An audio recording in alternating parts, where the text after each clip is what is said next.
Boston Celtics get what I think is their best win of the season. That second quarter, chef's kiss, gorgeous basketball. And then Anthony Edwards, what he said. It's all right now on the Locked On Celtics podcast.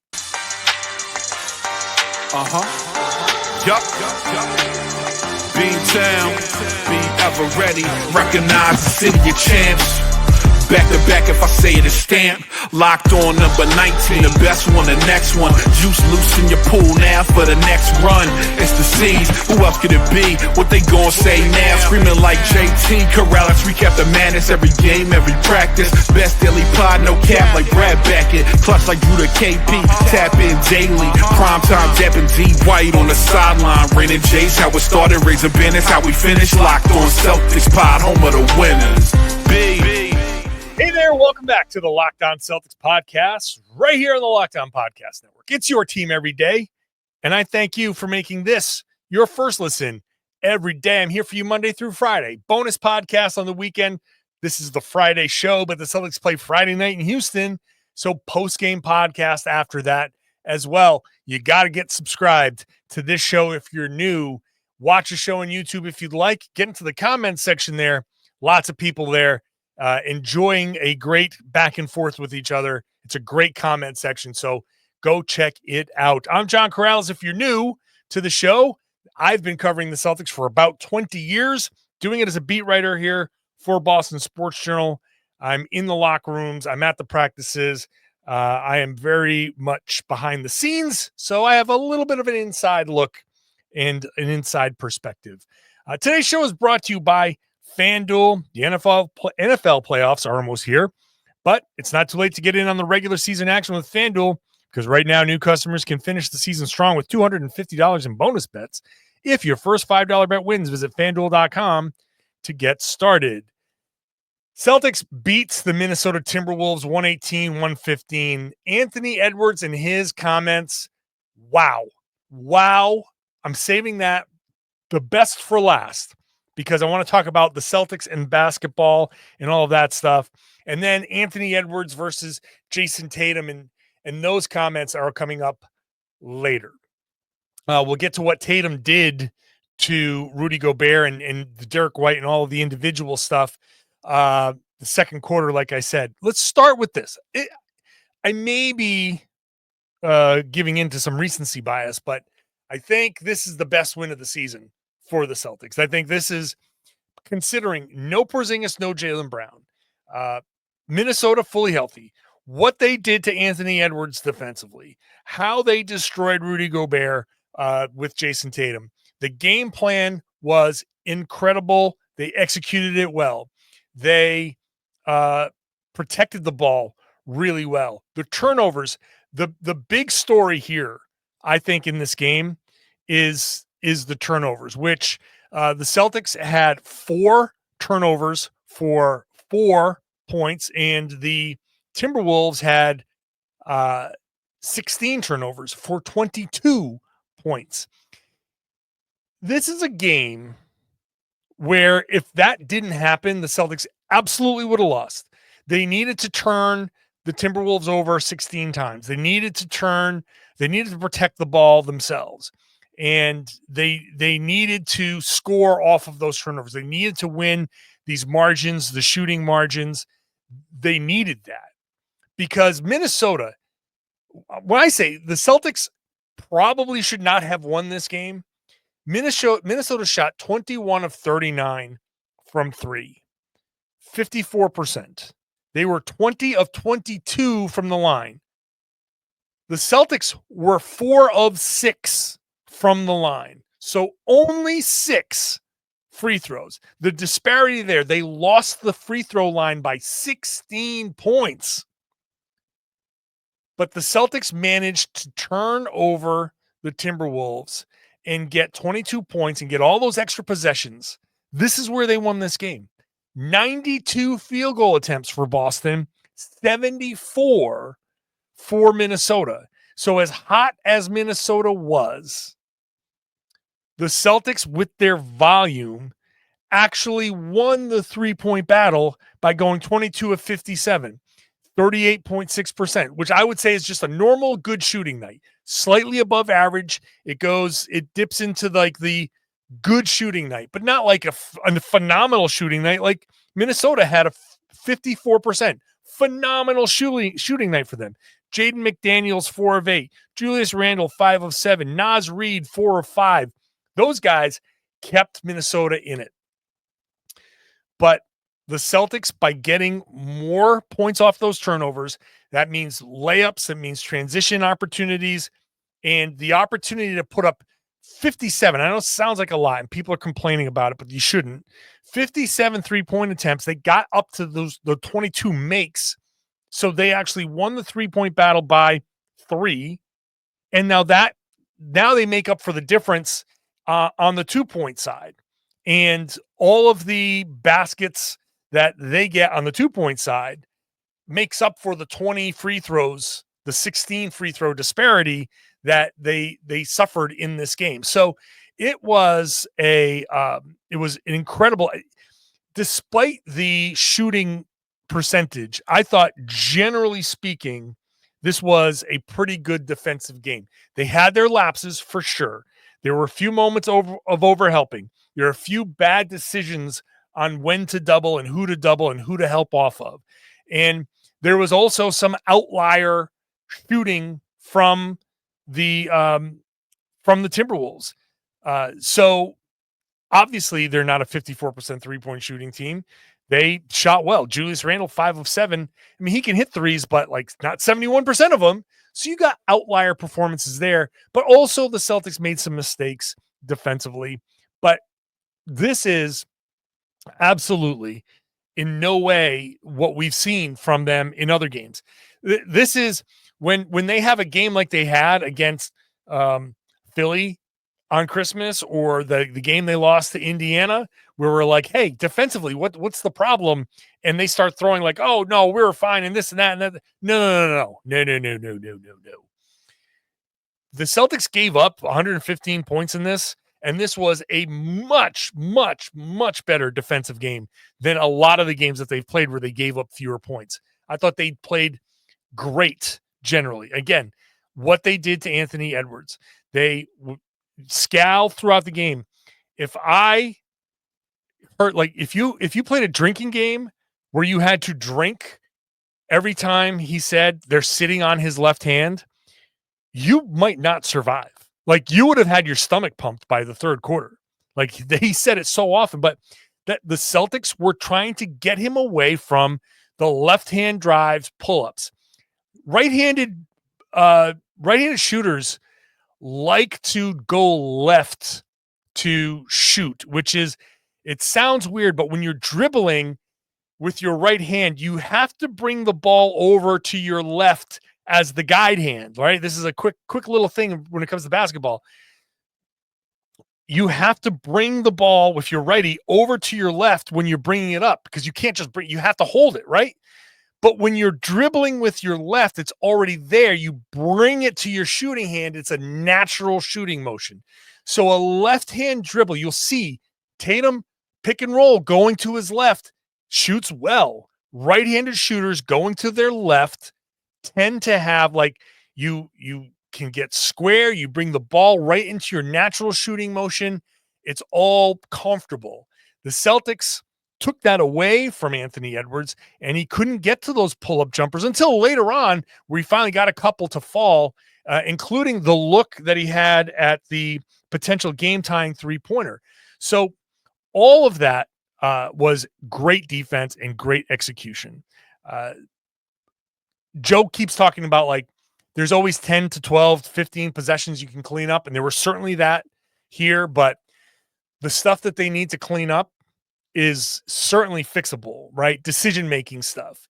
The Celtics, I thought, great win, forcing the turnovers, live ball turnovers, aggressive, very good.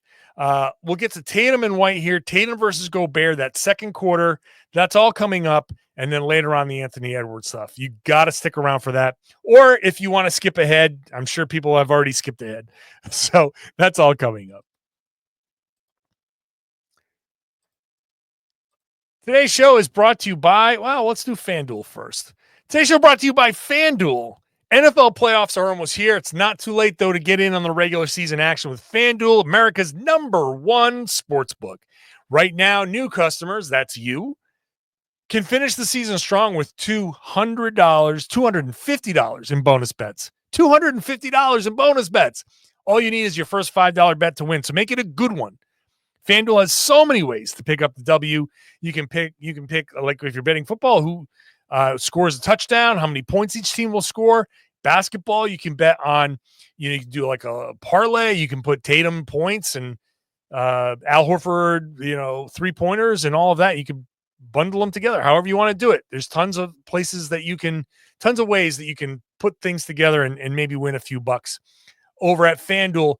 Remember, you got to use the tools that they have available there to set your limits, set your budget, so you can gamble responsibly. Have fun. It's your money. You can spend it how you want. Just don't go overboard.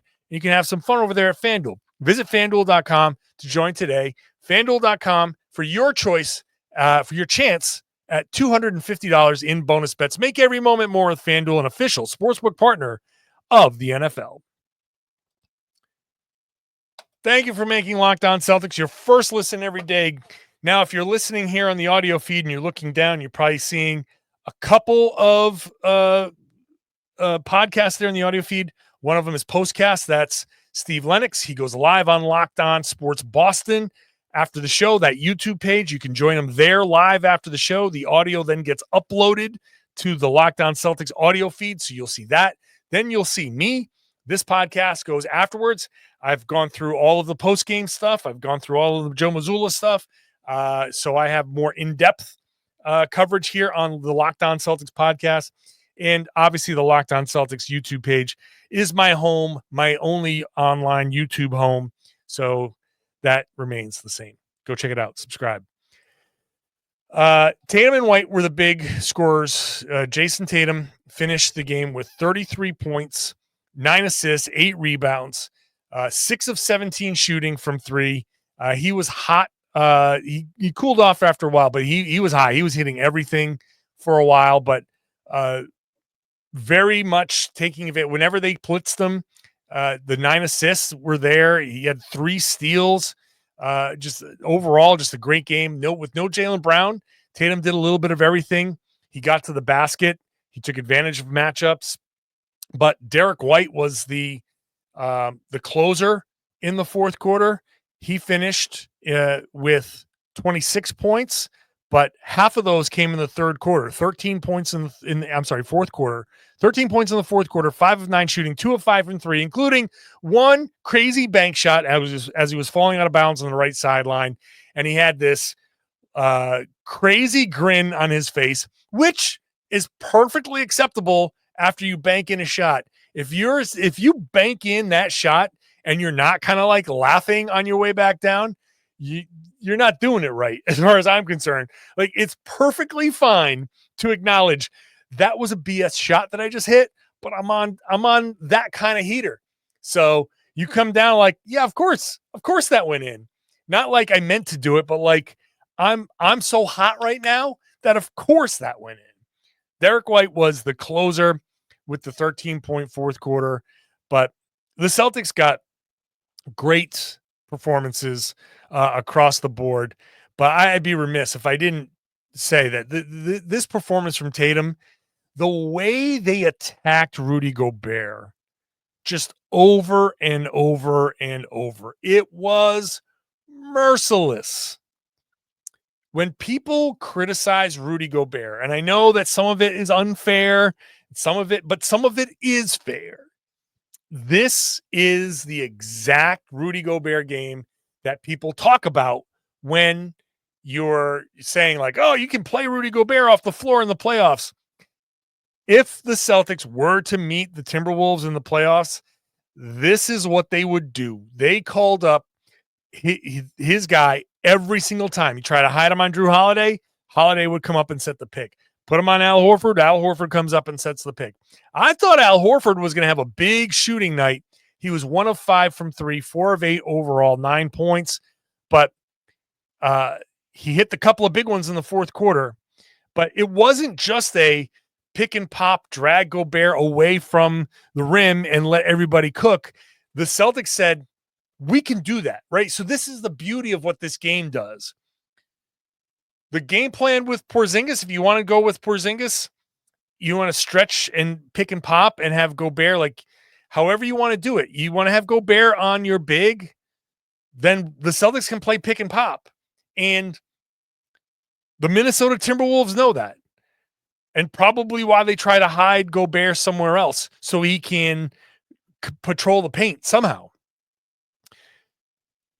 So the Celtics say, okay, if you want to put Gobert on a big, we'll play pick and pop, and good luck. You want to put Gobert on a small, we'll just attack him with Jayson Tatum. And you want to switch, either you're going to switch, or if you want to play drop, you can play drop. Jayson Tatum's just going to step in the open jumpers. Run that pick and roll, get Tatum going off to his left, like I said. He's just going to pull up for those threes. Left corner, left above the break, Tatum's sweet spot. He'll shoot from there all day long, and he'll make a really good percentage. So you're kind of screwed. So what's your choice? You don't play Gobert in the entire fourth quarter. When it mattered the most, Minnesota said, we can't play the defensive player of the year. That's what the Celtics offense did to Minnesota's defense. They have the best rim protector in the league, the defensive player of the year, and a guy who probably will, I shouldn't say probably will win it again. Victor Wembanyama exists, but it will be in the mix again. And he didn't play the entire fourth quarter. That is incredible. And it worked. It almost worked. It worked in the sense that the fourth quarter was the Timberwolves won that quarter by 3. So it clearly was a better choice. Naz Reid played almost the entire quarter and scored 6 points, shot well. They went with other options, and yeah, that was a better choice. Tatum just destroyed Gobert, destroyed him. Derrick White, like I said, was incredible. Al Horford in that fourth. How about Drew Holiday? Some love. 11 points, 4 of 9, 3 of 7 from 3, 8 assists. Like in all of this stuff that happened, Holiday's game's going to get lost. He played 39 minutes. I don't know what that means for the back-to-back, but played 39 minutes and had that number. Like he really, and defensively, he was great. So all in all, just great performance. The fourth quarter was, good down the stretch. I have to mention that Jayson Tatum, the turnaround fadeaways from the post, I am now going to start demanding royalties off of that move because I've been demanding it for so long. When Tatum starts closing games out and hitting those shots, I think I'm owed a royalty. I've been calling for that shot for years. The second quarter was beautiful. The second quarter was, I don't know if I can say it's the best quarter the Celtics have played all year, but I feel like that was a performance that was damn near perfect. Let's look at that. Why was that quarter so good? Because a lot of it came without Jayson Tatum. We'll talk about it when I come back. Today's show brought to you by Game Time. I like going to live events. It's fun. Sports, obviously I'll go to every sports thing that I can go to. A lot of basketball games. I've used Game Time to go to a lot of WNBA games. But concerts, yep. Theater, yep. Comedy show, yep. You can go to all of those things with the Game Time app. It's made it even easier to get tickets for your favorite events with a new feature called Game Time Picks. This feature filters out all of the fluff to show you only incredible deals on great seats. You do not have to waste your time scrolling thousands of tickets. Which one do you pick? They'll give you the best ones. So with Game Time Picks, you can find amazing deals. Even see the view from the seat when you buy. The super deal is a particularly impressive feature. It offers great seats at unbeatable prices. Plus, the app's all-in pricing shows the total cost up front with no surprise fees at checkout. You don't want any surprises. Take the guesswork out of buying tickets with Game Time. Download the Game Time app, create an account, use the code LOCKEDONNBA for $20 off your first purchase. Terms apply. Again, create the account, redeem the code LOCKEDONNBA, LOCKED, LOCKEDONNBA for $20 off. Download Game Time today. What time is it? Game time. Hey, speaking of Locked On NBA, go check that out. Locked On NBA game night after the games. I'm there on Fridays. This is Friday. I was there with Jake Madison. I'm recording the show after I did Locked On NBA game night, covering the entire league. I talked about the Celtics. I talked about Anthony Edwards. That's there. But we got the whole league, 6 games covered. LeBron makes history, all that great stuff. So go check out Locked On NBA wherever you get this podcast. It's a fun show. Second quarter was, I made the joke. I tweeted out the Jaylen Brown hang it in the Louvre. I couldn't contain myself. Derrick White, again, was great in this. He played the whole second quarter. After the game, Joe Mazzulla was talking about how without Jaylen Brown, Derrick gets the assignment to play the entire second and the entire fourth quarters. So he comes out early in the first and early in the third, and he comes back and he anchors that entire second and fourth and kind of gets the Celtics where they need to be, offensively and defensively. But super impressed with the non-Tatum minutes in the second quarter. Celtics won this quarter 34-16. It was almost 36-16. Neemias Queta had a reverse layup at the buzzer, just barely was still on his fingertips, and they won this quarter by 18. This is a huge moment for the Celtics in this game. The real turning point was in the fourth quarter where they went on an 11-3 run. When Minnesota had made it a 1-point game, they whipped off this 11-3 run. It was just beautiful. Derrick White was involved there. The Al Horford 3-pointer and then the bucket down low, plus a dunk to Neemias Queta.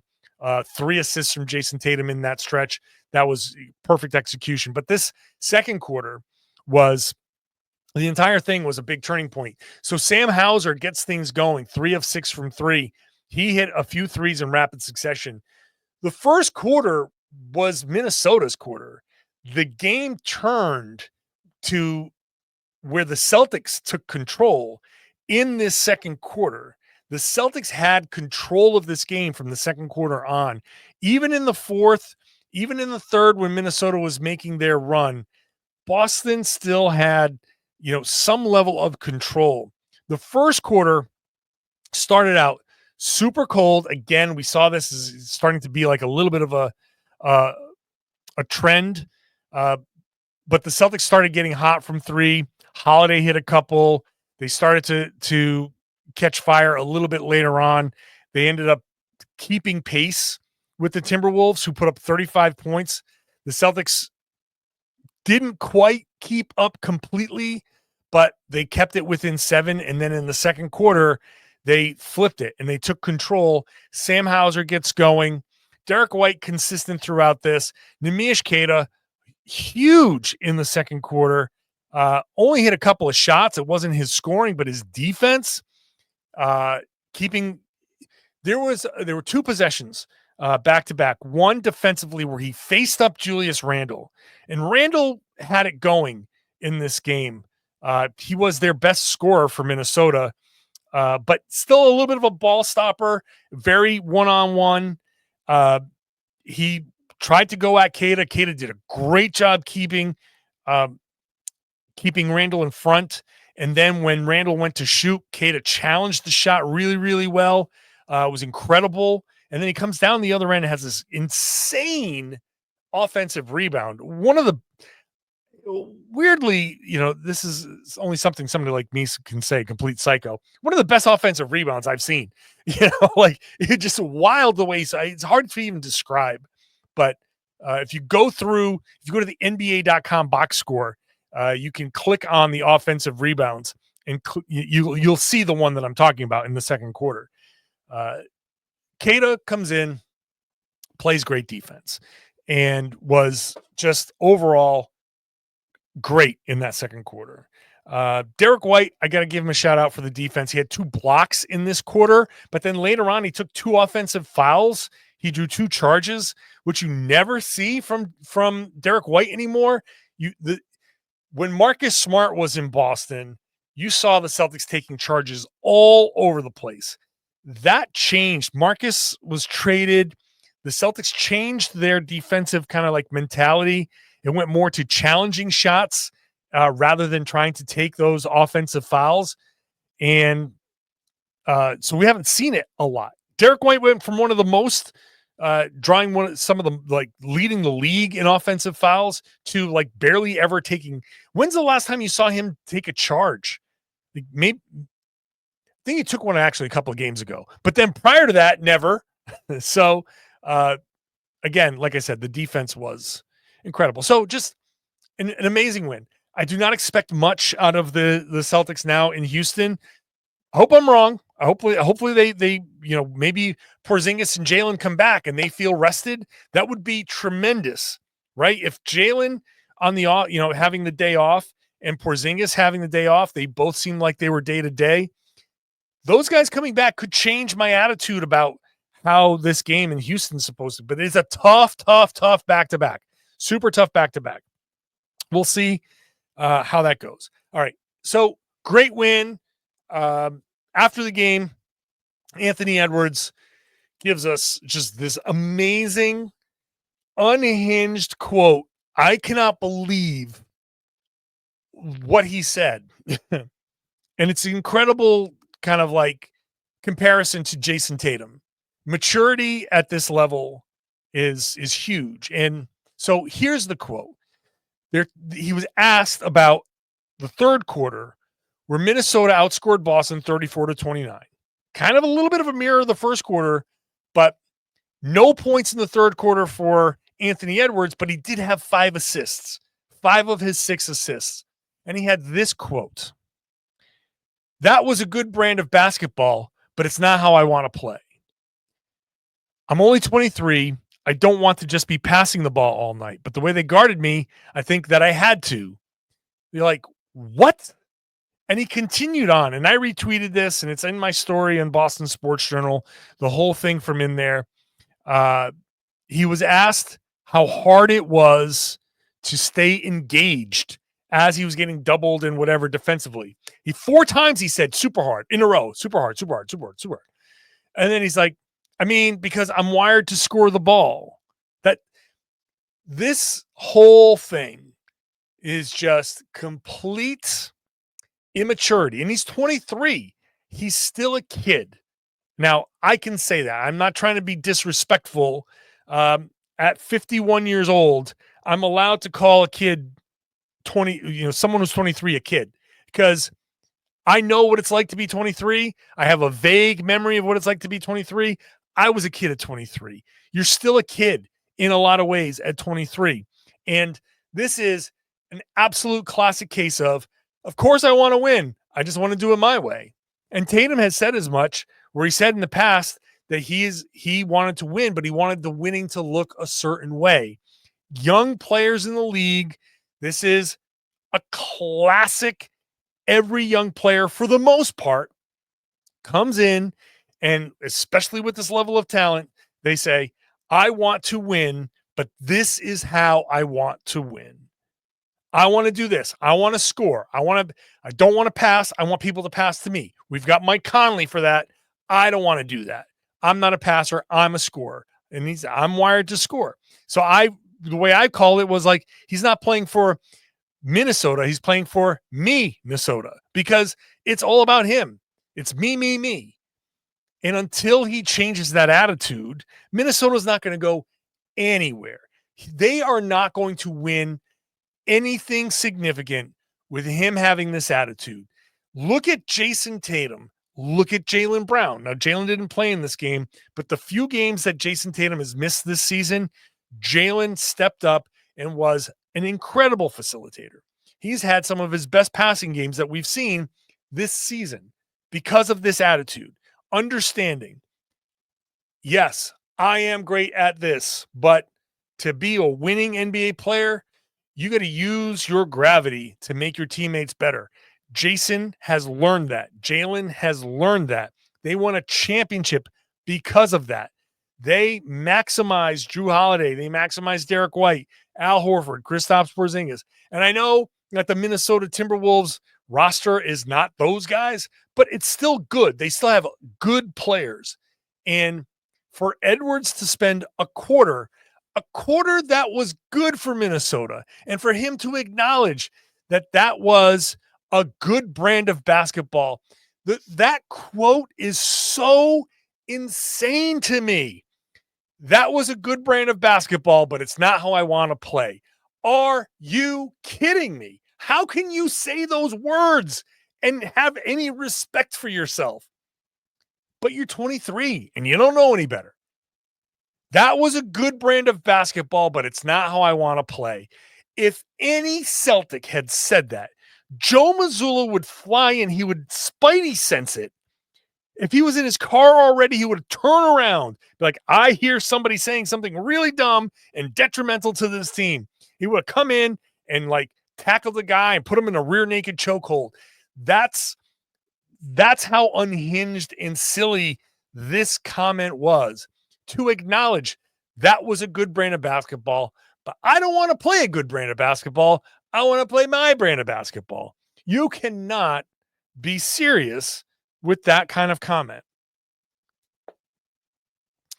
Jayson Tatum, Jaylen Brown, like when you hear this, it makes you want to respect those guys so much more for their evolution, because they could have those attitudes. Jayson Tatum, perfectly capable of scoring a ton and doing it his way. Jaylen Brown, perfectly capable of scoring a ton and doing it his way. But they evolved, they grew their games, they're making their teammates better, and they have a ring, a championship for it. Anthony Edwards, someday down the road, 4 or 5 years from now, when he's 27, 28, and finally maybe getting to the finals and getting a chance to win because he has evolved his game, we'll look back on that and be like, that's one of the dumbest things I've ever said in my life. And I put it this way. If he doesn't say that, then he's going to end up just being Zach LaVine. That's his future. He's either going to be the future face of this league and one of the type of player that a lot of people are saying I would still start my franchise with this guy, or he's going to end up being Zach LaVine, who is incredibly talented, but people are going to be like, do we really want to pay this guy this much money to just score and not evolve? Now, I don't expect Edwards to not evolve because he's too good and the coaching is too good. Like if I'm on this coaching staff, I'm pulling him aside and being like, dude, you have to understand what you just said. Like you have to listen to your words and understand what you just said. If I'm Finch, I'm taking him. It's me and you. Let's go to lunch, or let's me and you sit in this film room together. I'm not going to say this in front of anybody else. I'm just going to say it to you. Play these comments, and I'm going to be like, this is absolute crap. And you have to understand that you just destroyed your teammates by saying this, by saying you don't want to pass the ball to them, by saying you don't want to participate in good basketball. That, to me, they have to address that. They have to address that. Tatum and Brown, I'll just wrap it up and say, be thankful that these two guys have evolved the way that they have. It's just extended the potential for this championship window. Even if it progresses, even if you have to move a Holiday or a Porzingis and you have to join the rest of the league in the second apron craziness, the fact that they have that mentality as long as it's those two and some decent players around them, feel good about the Celtics' chances because they have that attitude. All right, it's on to Houston, and we'll see what happens. I'll be back here after that game, hopefully with a positive, happy podcast. Celtics played a great game in this one. Let's see if they can carry it on. As Derrick White said, JT told the team before this game, can't win them all if you don't win the first one. So you can't win them all if you don't win this next one. We'll see if they do. I'll be here afterwards. Subscribe wherever you get your podcast. Watch the show on YouTube. Get into the comment section and then share the podcast. Tell everybody they should be listening to and watching the Locked On Celtics podcast here on the Locked On Podcast Network. It's your team every day.